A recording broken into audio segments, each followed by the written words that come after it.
घर का भेदी लंका ढाए।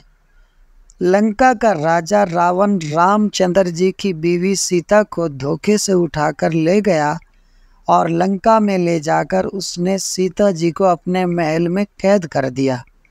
रामचंद्र जी उन दिनों अपने वालिद के अहद की तामील में अपने वनवास के 14 साल जंगल में गुजार रहे थे।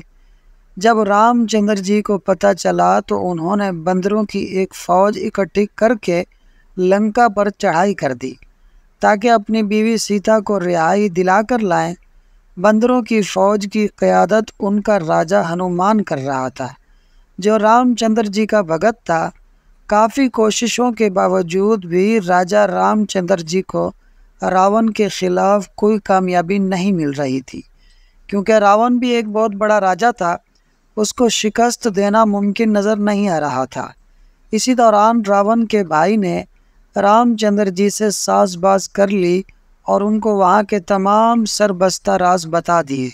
ये भेद भी बता दिया कि रावण की मौत किस तरह मुमकिन है, जिसकी वजह से रामचंद्र जी रावण को मारने और लंका को फतह करने में कामयाब हुए। उस वक्त से ये कहावत मशहूर हो गई कि घर का भेदी लंका ढाए।